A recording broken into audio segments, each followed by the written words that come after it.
Bismillahirrahmanirrahim. Assalamualaikum warahmatullahi wabarakatuh. Saya Eni Fatona Prihantini, calon guru penggerak Angkatan 9 dari Kabupaten Sleman. Pada kesempatan kali ini saya akan melaksanakan tugas pada modul 3.1, yaitu mewawancarai pimpinan atau kepala sekolah dengan tema yaitu dalam pengambilan keputusan melalui kebajikan-kebajikan. Nah, di sebelah saya sudah ada Bu Ati Latifah. Bagaimana kabarnya Bu Ati? Alhamdulillah baik. Beliau adalah Ibu Kepala TK Sultan Agung Badan Wakaf UII. Monggo kepada beliau kami persilahkan untuk memperkenalkan diri. Ya, Alhamdulillah. Assalamualaikum warahmatullahi wabarakatuh. Perkenalkan, nama saya Ibu Ati Latifah. Saya Kepala TK Sultan Agung Yayasan Badan Wakaf UII. Terima kasih. Yeah. Baik Bu Ati, di sini saya mendapatkan tugas untuk melaksanakan kegiatan wawancara bersama dengan pimpinan lembaga. Salah satunya adalah Bu Ati Latifah selaku Kepala TK Sultan Agung Badan Wakaf UII saat ini, nggih. Nah, di sini temanya adalah pengambilan keputusan dari permasalahan sesuai dengan paradigma dan nilai-nilai kebajikan. Nah, mungkin setiap lembaga pasti akan mempunyai masalah-masalah ya Bu Ati, baik dari antar rekan kerja ataupun dengan wali ataupun dengan anak didik. Nah, selama ini dalam pengambilan keputusan-keputusan ini, apakah Bu Ati selaku pimpinan itu mengalami dilema-dilema? Sedangkan di sini kita pasti ada dilema, yaitu ada 4 paradigma dilema etika.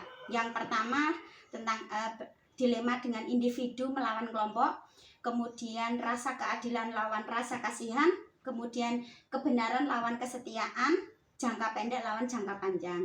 Tentunya semuanya ini pasti sudah pernah mengalami ya Bu Ati. Nah, yang ingin saya tanyakan di sini, bagaimana Ibu mengidentifikasikan permasalahan yang terjadi, yang termasuk dilema etika ataupun bujukan moral?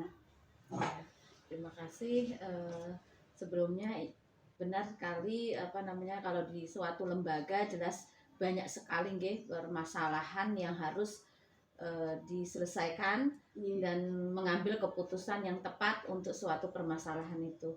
Dan di sini dari yang disampaikan tadi, dari permasalahan-permasalahan itu tentunya memang banyak dilema yang bertentangan, terutama memang apalagi kalau permasalahan tentang sesama rekan kerja, itu memang ada rasa kasihan, rasa kebenaran, rasa adil, atau rasa segalanya menjadi satu.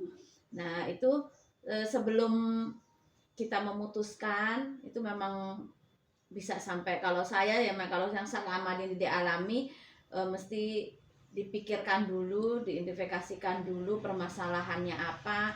Bisa jadi sehari semalam, bisa jadi seminggu, bisa jadi sebulan, ya. Itu baru kita putuskan kayak gitu. Kalau memang permasalahan itu berat, mesti itu banyak membutuhkan waktu yang lama untuk memutuskannya. Tapi kalau permasalahannya itu ringan dan memang segera dan harus diambil keputusan, ya mau tidak mau kita harus memutuskan suatu permasalahan itu. Baik, terima kasih Bu Ati. Selanjutnya karena ini memang mungkin nanti akan menjadi pandangan buat kita, karena kita nanti ketika ada sesuatu pasti tidak hanya kepala sekolah saja yang memutuskan, pasti juga akan melibatkan dengan rekan-rekan yang lain ataupun stakeholder yang lain, seperti itu ya Bu Ati. Nah, baik, untuk selanjutnya bagaimana Bu Ati dalam menjalankan pengambilan keputusan di sekolah, terutama untuk kasus-kasus di mana ada 2 kepentingan yang sama-sama benar atau sama-sama mengandung nilai kebajikan, begitu Bu Ati?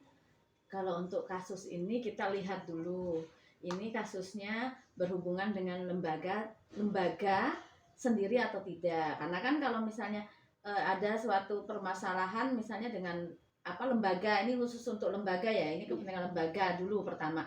Misalnya kalau kepentingan lembaga itu baik tidaknya ke jangka panjang atau jangka pendeknya, kayak gitu kalau untuk lembaga ya. Tapi kalau kasus untuk sesama teman, misalnya rekan ini kan sama-sama benar, misalnya ini harus benar-benar kita cari lagi, mesti di antara kebenaran itu ada sih sedikit kelemahan misalnya dari seseorang ini, nah ini kelemahan ini nih kita identifikasi lagi, kelemahan ini nih nanti jangka panjangnya atau jangka pendeknya berpengaruh tidak, kayak gitu. Kita harus nyari sampai sedetil itu nggih kalau permasalahan itu. Tapi kalau misalnya dianggap sama, kelemahannya sama, emang ya selama ini yang antara dua ini yang terbaik yang mana, kayak gitu aja. Kalau selama ini yang dilakukan loh belum. Ya, baik. Terima kasih Bu Ati. Ini semakin asik nih perbincangan kita ini. Baik. Untuk selanjutnya, langkah-langkah atau prosedur seperti apa yang biasa Bu Ati lakukan dalam menyelesaikan masalah-masalah yang terjadi? Pertama, kalau permasalahannya masih sama rekan kerja, saya serahkan langsung ke rekan kerjanya. Misalnya ada permasalahan antara rekan kerja satu dengan rekan kerja lain, itu biar diselesaikan dulu secara pribadi. Nanti memang seandainya secara pribadi mereka belum bisa menyelesaikan, cari orang yang dipercaya dulu. Jadi tidak langsung ke pimpinan langsung kayak gitu, istilahnya gitu. Jadi kesama rekan kerja dulu, dipercaya, ada yang dipercaya. Memang biasanya kan satu guru ada sih yang dipercaya satu gitu loh untuk menyelesaikan masalahnya.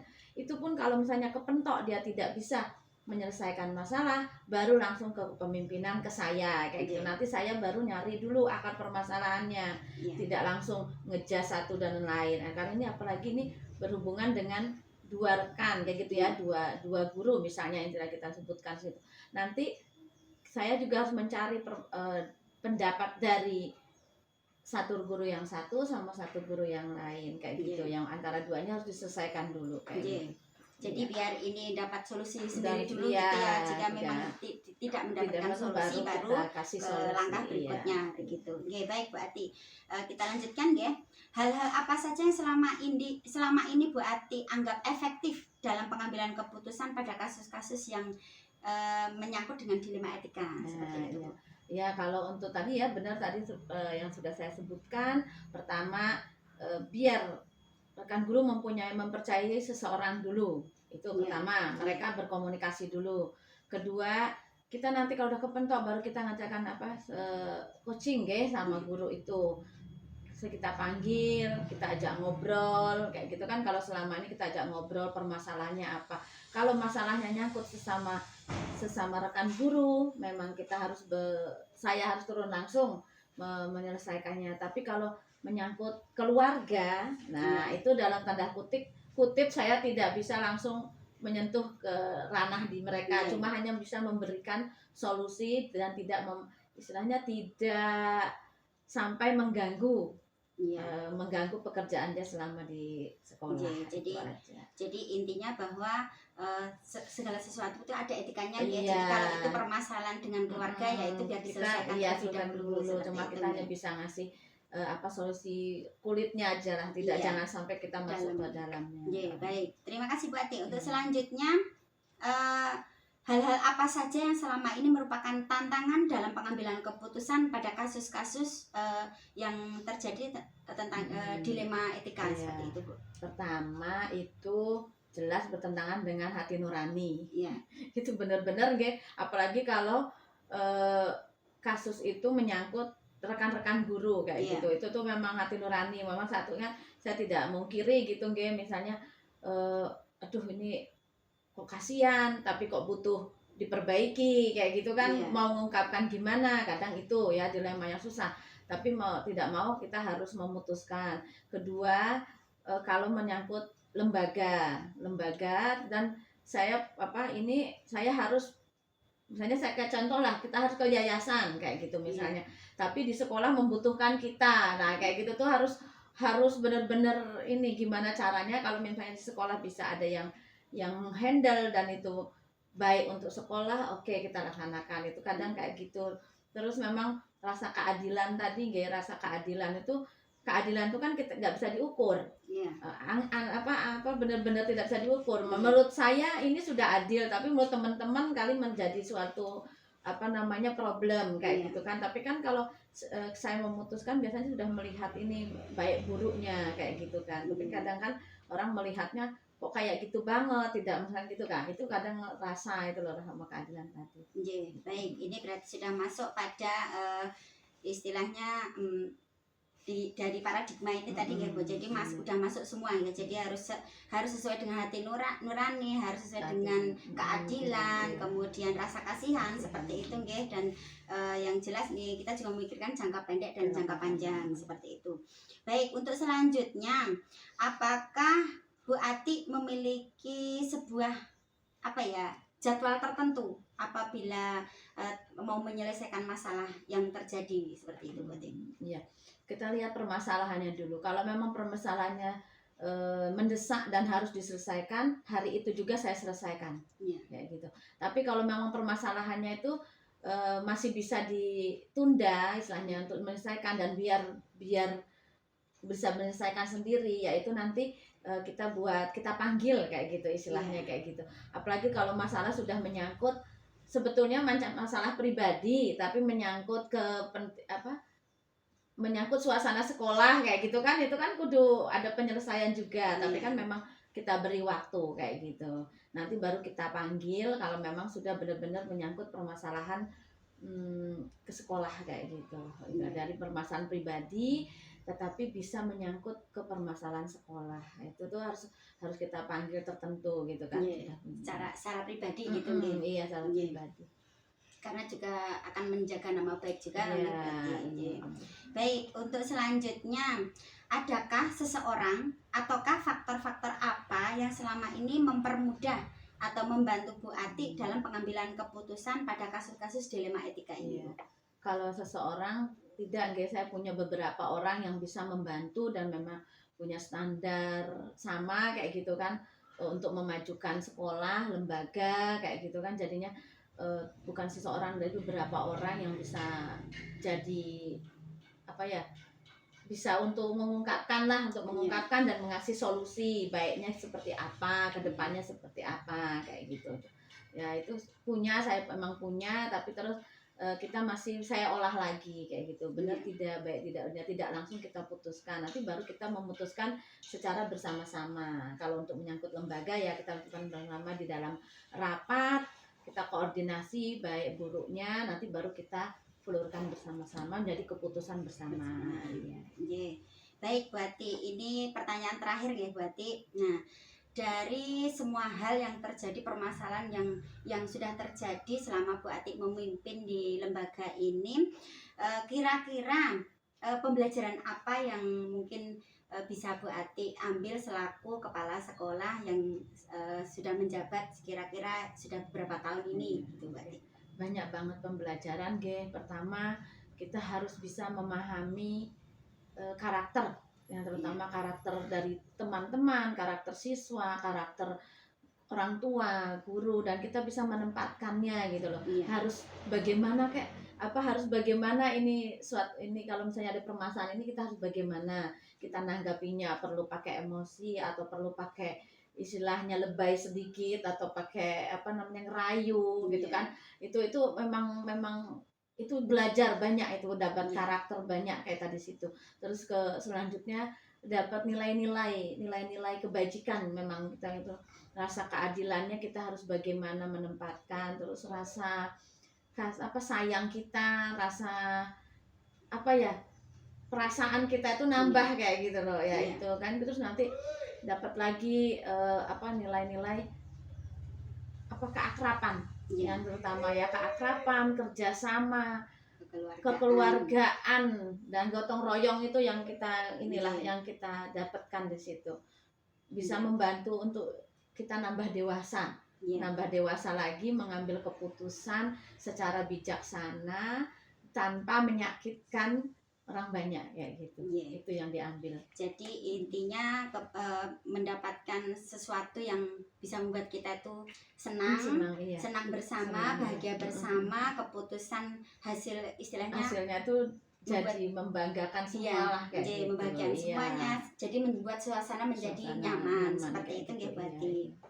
Nah, baik, terima kasih Bu Ati atas waktunya hari ini. Kita sudah berbincang-bincang banyak tentang pengambilan keputusan yang bernilai dengan kebajikan-kebajikan yang ada. Kemudian bisa sebagai pemimpin kita bisa mengambil keputusan yang terbaik, yang baik, dan dan bisa diterima oleh semuanya. Alhamdulillah, terima kasih Bu Ati atas ilmunya hari ini dan kesempatan kali ini. Oke, terima kasih Bu Eni. Semoga program guru penggerak yang lagi dijalankan berhasil, Amin. selesai tepat Amin. waktu dan mendapatkan inti dari program itu, dapat diterapkan langsung ke anak-anak. Baik, terima kasih. Demikianlah perbincangan kami dengan Ibu Kepala TK Sultan Agung. Semoga bisa bermanfaat untuk kita semuanya. Kurang lebihnya mohon maaf. Wassalamualaikum warahmatullahi wabarakatuh. Waalaikumsalam warahmatullahi wabarakatuh. Terima kasih.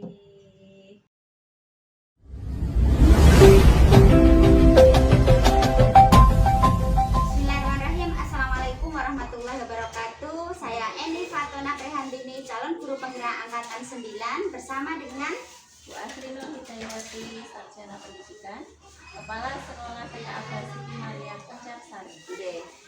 Di video kali ini saya akan melakukan wawancara sebagai tugas dari demonstrasi kontekstual modul 3.1 dalam pengambilan keputusan yang bernilai pada nilai kebajikan-kebajikan sebagai pemimpin. Nah, hari ini saya akan mewawancarai Ibu Asri sebagai Kepala TK Abbas Siti Maria yang sudah berpengalaman dalam memimpin lembaga dan tentunya sudah mengambil keputusan-keputusan yang sudah bernilai kebajikan. Bagaimana kabarnya Bu Asri hari ini? Alhamdulillah sehat Bu Asri. Terima kasih waktunya untuk bisa ngobrol-ngobrol berbagi pengalaman ya Bu Asri yang sudah pernah Bu Asri lakukan. Di kesempatan kali ini saya akan ngobrol bareng sama Bu Asri, berbagi pengalaman Bu Asri tentang bagaimana sih cara-cara pengambilan keputusan yang sudah terjadi, baik itu permasalahan yang terjadi dengan guru, rekan kerja, ataupun dengan anak, ataupun dengan wali murid. Nah, tentunya ini dalam pengambilan keputusan ini kan sesuai dengan paradigma dilematika, yaitu individu melawan kelompok, kemudian rasa keadilan melawan rasa kasihan, kemudian kebenaran lawan kesetiaan, dan tentunya dalam pengambilan keputusan itu juga memikirkan jangka pendek dan jangka panjang. Nah, baik Bu Asri, memulai perbincangan kita kali ini, selama ini bagaimana Bu Asri mengidentifikasi kasus-kasus yang merupakan dilema etika ataupun rujukan moral yang terjadi di lembaga Bu Asri? Untuk selama ini yang kami lakukan adalah biasanya melihat apa sih yang terjadi di sekolah kita, misalnya untuk pengambilan keputusan, misalnya menentukan program tahunan. Nah, untuk menentukan program tahunan apa saja sih yang akan kita laksanakan untuk 1 tahun ke depan, itu biasanya kami melihat dulu, mengevaluasi kira-kira tahun kemarin itu yang sudah berjalan itu apa, nah nanti yang belum berjalan itu apa saja. Nah, setelah itu kita berembuk bermusyawarah, nanti yang sudah berjalan dengan baik itu nanti kita teruskan, sedangkan yang belum berjalan dengan baik itu nanti kita evaluasi kekurangannya apa, terus kita benahi. Jika di tahun ini akan kita laksanakan lagi, berarti kita harus membenahi apa kekurangan yang sebelumnya. Nah, di dalam pengambilan keputusan ini biasanya ada permasalahan, ada yang setuju, ada yang tidak, mungkin ada yang kok dipikir kurang bermanfaat. Nah, itu biasanya nanti kita sampaikan ke teman-teman. Untuk program ini biasanya manfaatnya untuk anak apa, terus nanti imbasnya ke orang tua jadi bagaimana, keterlibatan orang tua itu bagaimana. Nah, itu nanti setelah itu kita mendengarkan masukan-masukan dari teman-teman, kira-kira untuk program ini apakah bisa dilaksanakan atau tidak. Nah, untuk pengambilan keputusan biasanya kami mempertimbangkan dari setiap tahunan itu kira-kira yang punya suara terbanyak ataupun setuju dengan program tersebut, itu nanti yang akan kita laksanakan. Kedua, kami juga biasanya memikirkan untuk sosialisasi ke orang tua, kira-kira untuk program ini akan bisa berjalan atau tidak, membutuhkan keterlibatan orang tua atau tidak. Selain itu juga kebermanfaatan ya dari sebuah program tersebut, manfaat untuk anak apa, untuk istilahnya. Terus nanti untuk yang jelas itu juga sebuah program itu terdapat kendala mungkin di dalam anggaran. Nah, kira-kira untuk anggarannya itu nanti masuk tidak kalau kita melaksanakan program tersebut. Mungkin itu Nah, ini sudah masuk pada langkah-langkah dan ini ya Bu ya. Ini ternyata sudah menjawab pertanyaan-pertanyaan, langkah-langkah, prosedur apa yang Bu Asri lakukan sudah sekalian gitu ya. Nah, baik, selanjutnya hal apa saja yang selama ini Bu Asri anggap efektif dalam pengambilan keputusan? Yang efektif untuk pengambilan keputusan yaitu tadi mendengarkan masukan dari teman, terus setelah itu kita pertimbangkan, setelah dipertimbangkan kita juga kira-kira dari suara terbanyak itu kita ambil kesepakatan. Kalau jika itu memang dirasa kok ada kebermanfaatan, terus juga memenuhi untuk semua dilaksanakan oleh semua anak, orang tua, mendapat support.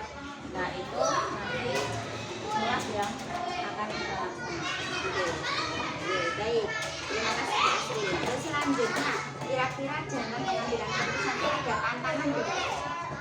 Yang jelas ada, karena setiap teman-teman ataupun rekan guru di sini kan mempunyai pemikiran sendiri-sendiri. Nah, biasanya tantangannya itu adalah antara guru yang satu dengan guru yang lain itu mempunyai pendapat yang berbeda.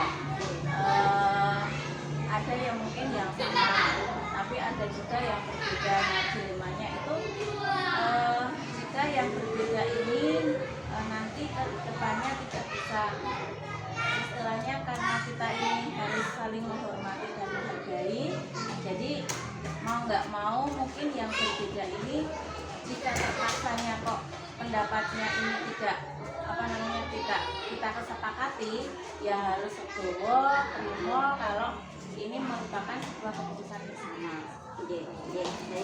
Semakin menarik ya Bu Asri ya, ternyata ketika dalam suatu lembaga itu mesti banyak kepala, banyak isinya seperti itu ya. Jadi sebagai kepala sekolah harus mempersatukan satu persepsi seperti itu ya Bu. Tapi memang ide-ide itu diperlukan ya. Setiap anggota atau semuanya itu bisa berjalan dengan baik. Oke, baik, mungkin masih ada dua pertanyaan lagi Bu Asri. Oke. Apakah Bu Asri memiliki jadwal tertentu istilahnya menyelesaikan masalah-masalah yang terjadi?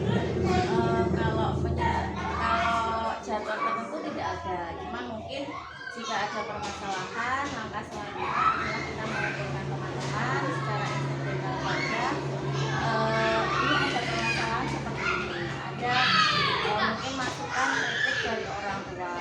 Nah, sebaiknya apa yang akan kita laksanakan untuk menyelesaikan masalah tersebut. Alhamdulillah, ya, terima kasih Bu Asri. Jadi memang jika ada permasalahan harus diselesaikan seperti itu. Nah, baik. Apakah dalam pengambilan keputusan ini ada faktor-faktor apa saja yang mempermudah atau membantu Bu Asri? Mungkin Bu Asri punya teman untuk misalkan permasalahan yang berat, itu Bu Asri apakah punya teman yang atau langsung bersama dengan satu lembaga? Biasanya kalau ada permasalahan itu saya biasanya meminta saran dulu dari satu teman. Nanti untuk ini ada permasalahan seperti ini, kira-kira menurut jenengan bagaimana? Nah, terus nanti jika sudah ada yang mewakili, nanti baru kita keluarkan ke teman yang lain. Ini ada permasalahan seperti ini, terus nanti bagaimana permasalahannya, bagaimana penyelesaiannya.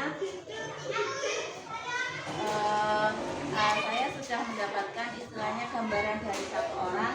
Nah, nanti bisa dibandingkan dengan teman-teman yang lain. Baik.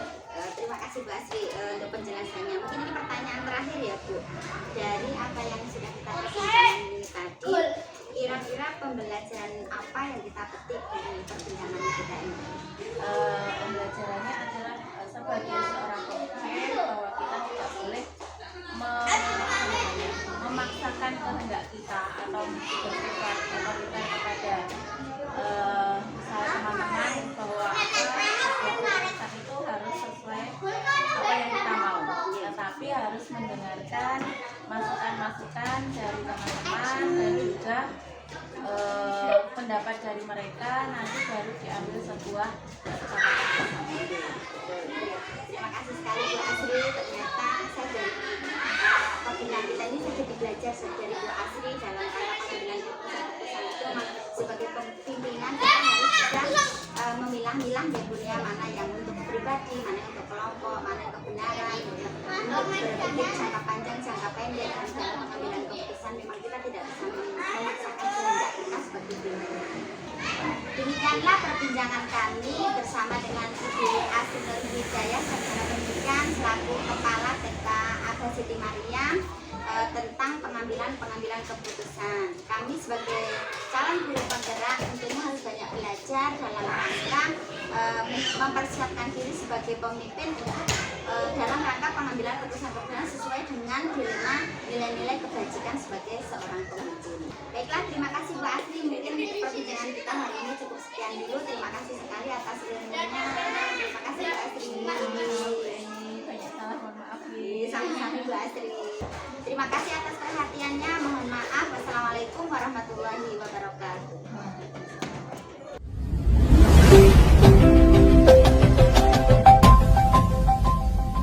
Bismillahirrahmanirrahim. Assalamualaikum warahmatullahi wabarakatuh. Saya Eni Fatona Prehantini, calon guru penggerak angkatan 9 dari Kabupaten Sleman. Di sebelah saya sudah ada Bu Pinda Agustin, Sarjana Pendidikan, Kepala TK Al-Barokah. Nah, di video kali ini saya sebagai calon guru penggerak akan melakukan wawancara dengan kepala lembaga yang berkaitan dengan pengambilan keputusan sesuai dengan dilema etika dan nilai-nilai kebajikan sebagai pemimpin. Nah, baik Bu Pinda, saya di sini meminta waktunya untuk Bu Pinda berbagi pengalaman kepada saya karena saya sebagai calon guru penggerak yang kedepannya akan menjadi pemimpin pembelajaran yang harus mengambil keputusan-keputusan yang sesuai dengan paradigma dilema etika, yaitu dari apakah itu keputusan itu menguntungkan individu ataupun kelompok, kemudian keputusan itu ada rasa keadilan ataukah rasa kasihan, kemudian kebenaran lawan kesetiaan, ataupun nanti keputusan itu berdampak pada jangka pendek dan jangka panjang. Nah, pada kesempatan kali ini mungkin pertanyaan yang pertama ini dulu ya. Pertanyaan pertama, bagaimana Bu Pinda sebagai kepala sekolah ini mengidentifikasi kasus-kasus yang terjadi di lembaga, baik itu kasus yang terjadi dengan teman sejawat, kemudian dengan orang tua ataupun dengan anak. Ini bagaimana untuk mengidentifikasinya dalam pengambilan keputusan sesuai dengan dilema etikanya, seperti itu Bu Pinda. Jadi gini Bu Eni, ini kita sharing gitu ya. Jadi selama ini ketika kami istilahnya mengambil keputusan, contoh nih misalkan kita akan mengadakan suatu program. Nah, program itu memang kita rencanakan pasti dampaknya ke depannya itu seperti apa, kemudian ke istilahnya ke anaknya itu seperti apa, kemudian ke wali itu juga seperti apa. Yang jelas kalau kami itu yang pertama pasti kita istilahnya jelaskan dulu programnya itu seperti apa. Setelah itu saya itu meminta masukan kepada teman-teman, istilahnya kepada guru-guru. Saya punya program seperti ini, bagaimana, apakah ada usulan atau apa. Nanti setelah mereka istilahnya memberikan usulan, dari usulan-usulan itu kemudian saya petakan. Misalnya kita petakan, ini misalkan, ini dampaknya untuk anak seperti ini programnya, nanti dampaknya ke wali itu seperti ini, oh ini dampaknya untuk ke lingkungan sekolah itu seperti ini, ke masyarakat itu seperti itu. Jadi memang kita yang pertama itu memang untuk mengidentifikasi itu memang kita lihat dulu ya latar belakangnya. Misalnya kayak tadi programnya itu dampaknya itu seperti apa, nanti untuk jangka panjangnya seperti apa, jangka pendeknya seperti apa, atau untuk walinya itu seperti apa, untuk gurunya, untuk lingkungan, dan juga istilahnya untuk sekolahannya itu seperti apa. Baik, wah ini semakin menarik ini perbincangan kita ini. Jadi saya ikut belajar ya Bu Pinda. Baik, untuk selanjutnya selama ini bagaimana Bu Pinda menjalankan pengambilan keputusan di sekolah, terutama untuk kasus-kasus di mana ada dua kepentingan yang sama-sama benar, misalnya ini kok ternyata harus sama-sama harus didahulukan seperti itu, ya, yang mengandung nilai-nilai kebajikan. Jadi bagaimana pengambilannya karena sama-sama benar ini Bu. Jadi kalau selama ini saya di TK Al Barokah misalnya ada kasus gitu ya, istilah ada masalah ini benar, saya tidak langsung mengambil keputusan oh harus A harus B, tapi memang saya telusuri dulu Bu. Dalam arti telusuri, saya lihat dulu ini permasalahannya apa, ini dulu permasalahannya seperti apa, lalu baru itu saya bisa menyimpulkan mana istilahnya yang lebih diutamakan dan mana yang lebih didahulukan. Istilahnya contoh kayak oh kita mau ada dua program nih, program A sama program B, ini sama-sama semuanya penting istilahnya kayak gitu, tapi saya lebih menggali lagi mana yang istilahnya lebih diutamakan dalam program itu, istilahnya yang lebih dekat lah dengan anak dan lebih yang berpihak kepada anak. Baik, terima kasih Bu Pinda, semakin asik ini. Ya baik, selanjutnya langkah-langkah atau prosedur seperti apa yang biasa Bu Pinda lakukan selama ini dalam pengambilan keputusan? Jadi kalau contoh ini misalkan kita tadi ya, karena kita diawalkan terkait program gitu nih. Jadi kalau saya itu yang jelas pertama memang saya petakan dulu nih program-programnya tadi. Setelah dipetakan selalu saya itu koordinasikan dengan guru-guru.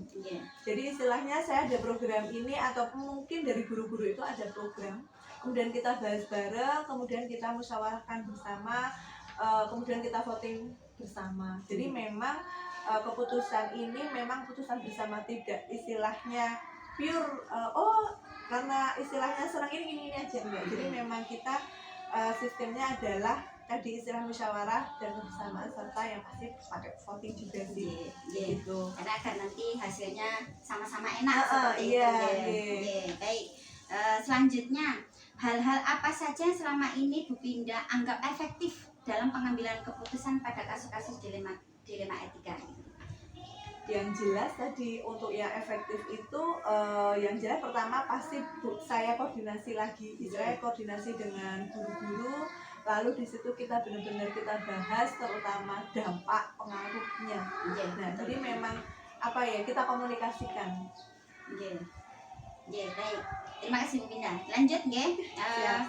Selama dalam pengambilan keputusan ini otomatis kan mesti adalah namanya tantangan. Nah, baik. Apakah Bu Pinda pernah mendapatkan misalnya tantangan-tantangan dalam pengambilan keputusan ini? Oh, pasti kalau tantangan itu pasti. Yang pertama itu perbedaan pendapat. Pasti itu. Perbedaan pendapat, perbedaan mindset itu pasti. Tetapi ketika saya mengambil keputusan adalah tadi Bu, saya istilahnya melihat ke depannya. Jadi lebih ke apa ya Bu? Lebih ke dampaknya lah kalau saya itu. Jadi istilahnya ketika ini saya nggak setuju gini, oke nggak apa-apa. Misalkan nih contoh Bu, saya nggak setuju ini, oh ya kenapa? Oh gini-gini, oh ya terus bagaimana solusinya? Jadi tidak seolah-olah langsung apa ya, saya tidak setuju nih Bu dengan keputusan yang jenengan misalnya gitu. Jadi memang selalu saya pikirkan dulu istilahnya, oh ini, oh kenapa, saya minta alasan dulu kenapa nggak setuju, oh ya solusinya bagaimana, selalu saya tanyakan. Kalau memang tidak ada yang misalkan tidak ada yang setuju misalnya kayak gitu kan, pasti saya tanyakan terus bagaimana istilah solusinya gitu. Begitu juga ini terkait dengan guru ya, kalaupun dengan komite sama, saya juga seperti gini-gini, oh ya Bu terus sebaiknya bagaimana kayak gitu. Jadi dari usulan-usulan itu baru bisa saya pertimbangkan untuk mengambil keputusan. Baik, semakin menarik ini Bu Pinda. Baik, mungkin dalam ketika ada kasus-kasus tertentu dalam pengambilan keputusan itu apakah Bu Pinda itu melakukan jadwal, artinya dalam pengambilan keputusan itu dengan jadwal seperti itu, ada jadwal-jadwal tertentu gitu. Kalau jadwal itu enggak sih Bu, tapi mungkin lebih ke apa ya, istilahnya nih, misal ada kasus ini saya mungkin akan ada waktu di mana untuk apa ya istilahnya memikirkan gitu loh, Iya. nggak yang langsung mengambil oh ini, karena memang kita harus cross check dulu istilahnya, oh ini kenapa ya, oh ini kenapa ya. Jadi memang kalau jadwal tuh tidak sih Bu, lebih ke mungkin hanya butuh waktu gitu gitu. Iya. Oh ya, jadi kalau mau ada kasus pokoknya langsung segera gitu ya. Jadi memang ya kita tergantung lihat kasusnya, dulu iya. ya, kita lihat dulu kasusnya. Maksudnya kalau istilahnya yang saat itu sudah bisa diselesaikan ya kita langsung mengambil saat itu. Tetapi ketika ada beberapa kasus yang tidak bisa langsung diselesaikan, itu kan pasti tetap kita butuh waktu. Istilahnya Iya. waktu itu kan untuk mempertimbangkan istilahnya kayak gitu. Iya, baik. Untuk pertanyaan selanjutnya ya Bu Pinda, apakah Bu Pinda punya seseorang yang bisa dipercaya untuk mengambil keputusan-keputusan yang akan diambil? Misalkan ngobrol-ngobrol dulu, curhat dulu, ini gimana nih Bu, ataukah langsung ke forum seperti itu? Oh ya, jadi seperti ini, kalau kayak gitu nek saya tuh lebih tadi Bu istilahnya musyawarah. Iya. Jadi saya kumpulkan nih, kalau ini katanya permasalahan misalkan nih masalahnya sangat berat contohnya saya kayak gitu kan. Jadi saya lebih ke mengumpulkan ke guru-gurunya. Oh, iya. Seperti ini kita ada gini bagaimana. Jadi saya meminta masukan kepada teman-teman ini seperti bagaimana solusinya atau apa. Nanti dari masukan-masukan itu baru istilahnya saya bisa oh ya seperti ini, karena semakin kita istilahnya banyak masukan atau kritikan itu memang sangat membangun gitu, istilahnya bisa membuat evaluasi kita juga. Iya. Baik Pinda, terima kasih sekali. Ini benar-benar semakin menarik, tapi ini masuk pada segmen terakhir nih. Iya. Jadi setelah kita berbincang-bincang ini tadi, kira-kira pembelajaran apa yang bisa kita petik dari perbincangan kita ini tadi? Jadi yang jelas itu saat pengambilan keputusan itu jangan terburu-buru. Ya, Jadi yang jelas itu pasti kita lihat dulu istilahnya Iya. kronologinya itu seperti apa. Iya. Itu kemudian yang kedua juga memang harus ada kerjasama Iya. dan komunikasi dengan teman-teman sejawat seperti itu. Jadi memang pengambilan keputusan itu memang harus tidak bisa kita istilahnya sendiri. Kalau jadi memang harus butuh masukan-masukan dari orang lain. Baik. Demikianlah perbincangan kami bersama dengan Ibu Pinda Agustin, Sarjana Pendidikan selaku Kepala TK Al Barokah. Semoga dengan perbincangan kita ini tadi dapat diambil hikmah dalam rangka pengambilan keputusan-keputusan sebagai pemimpin yang tentunya sesuai dengan dilema etika dan nilai-nilai kebajikan ya Bu Pinda, sebagai kita sebagai pemimpin untuk pengambilan keputusan tentunya harus mendapatkan keputusan yang terbaik dengan berbagai cara, misalkan dengan kita berbicara dengan teman-teman sejawat dalam rangka pengambilan keputusan. Tapi tentunya dalam pengambilan keputusan tetap pusatnya adalah kepala sekolah dengan mempertimbangkan nilai-nilai kebajikan yang ada.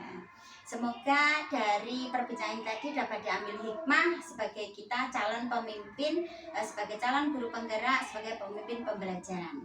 Kurang lebihnya mohon maaf. Wassalamualaikum warahmatullahi wabarakatuh.